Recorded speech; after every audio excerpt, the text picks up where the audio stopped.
Friends welcome back. আবার ফিরে আসলাম নতুন এক ভিডিও। আজ কথা বলবো বরবাদ শর্ট ফিল্ম নিয়ে। বরবাদ মুভির নামে কিন্তু একটা শর্ট ফিল্ম তৈরি হয়ে গেছে। শর্ট ফিল্মটা আপনারা হয়তো অনেকে দেখে ফেলেছেন। আপনাদের কাছে কেমন লাগলো অবশ্যই কমেন্টে মতামত জানিয়ে যাবেন।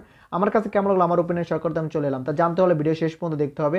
অল্পটু দেখে চলে গেলে আপনারা জানতে পারবেন না যে বরবাদ মুভি শর্ট ফিল্মটা আমার কাছে কেমন লাগলো। তো চলুন ভিডিওটি শুরু করা যাক। মেগাস্টার শাকিব খানের বরবাদ নামে একটা মুভি আসতেছে, সেটা আমরা সবাই জানি। সেই শাকিবেনরা মিলে কিন্তু 64 জেলায় শাকিবেনরা মিলে তৈরি করেছে বরবাদ নামে একটা শর্ট ফিল্ম। এই শর্ট ফিল্মের প্রডিউসার ফারজান আপু। আপনারা ফারজান আপুকে সবাই চেনেন, সে একজন কন্টেন্ট ক্রিয়েটর, সে একজন শাকিব ভক্ত, সেটা আমরা সবাই জানি। কারণ বিগত তার যত কন্টেন্ট আছে সব কিন্তু শাকিব খানকে নিয়ে তৈরি করেছে, কারণ সে একজন শাকিব ভক্ত বলে কিন্তু সে শাকিব খানকে নিয়ে কন্টেন্ট তৈরি করে।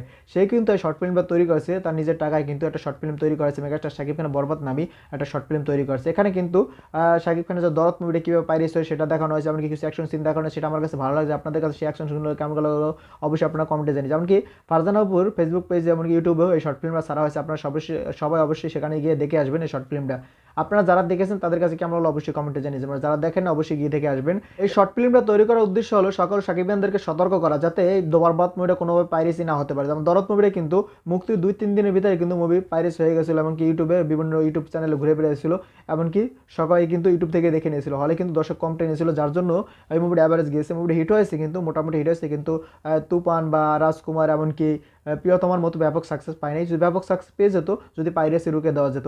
সেই পাইরেসি রোকার জন্যই কিন্তু এই শর্ট ফিল্মটা তৈরি করে। এখানে সকল সাকিবিয়ানদেরকে সতর্ক করার জন্য এই শর্ট ফিল্মটা তৈরি করা। সকল সাকিবিয়ান অবশ্যই শর্ট ফিল্ম দেখে সতর্ক হয়ে যাবে, যাতে কোনোভাবেই এই বরবাদ মুভিটা পাইরেসি না হতে পারে। সবাই কিন্তু পাইরেসি রোকার জন্য তৈরি হয়ে যাবে শর্ট ফিল্মটা দেখার পর। তাই আমি অবশ্যই বলবো যারা সাকিবিয়ান অবশ্যই এই শর্ট ফিল্মটা দেখবেন, আর যারা বাংলা মুভির ভক্ত অবশ্যই তারাও এই শর্ট ফিল্মটা দেখবেন, যাতে বাংলা মুভি সামনের দিকে এগিয়ে যেতে পারে, যাতে কোনো পাইরেসি না হয়।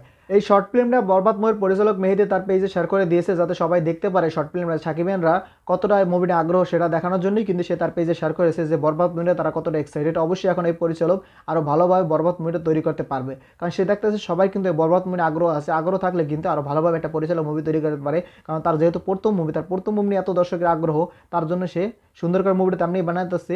এখন এই আগ্রহ দেখার পরে কিন্তু আরও সুন্দর করে বানাবে আশা করতেছি। আপনারা কি মনে করছেন অবশ্যই কমেন্টে জানিয়ে যাবেন। আর বরবাদ মুভি শর্ট ফিল্মটা যারা দেখেছেন তারা কমেন্ট করে জানিয়ে, আর যারা দেখেন অবশ্যই গিয়ে দেখে আসবেন। আর ভিডিওটা কেমন লাগলো সেটাও কমেন্টে জানিয়ে যাবেন। ভিডিও যদি ভালো লাগে বেশি শেয়ার করবেন, সবাই ভিডিও দেখতে পারে। আর যারা এখন আমার চ্যানেল সাবস্ক্রাইব করেন, চ্যানেল সাবস্ক্রাইব করুন। যারা ফেসবুক পেজ থেকে দেখছেন পেজটি ফলো করে দেবেন, কারণ আপনার একটা সাবস্ক্রাইব একটা ফলো কিন্তু আমাকে পরবর্তী ভিডিও বানানোর জন্য আগ্রহিত করে। তো এখন চ্যানেল সাবস্ক্রাইব করুন, পেজটি ফলো করে দেবেন। ভিডিও শেষ পর্যন্ত থাকার জন্য অসংখ্য ধন্যবাদ। টেল না টেক কেয়ার, দেখা হবে নেক্সট কোনো ভিডিওতে। ততক্ষণ ভালো থাকুন, সুস্থ থাকুন, বাই বাই।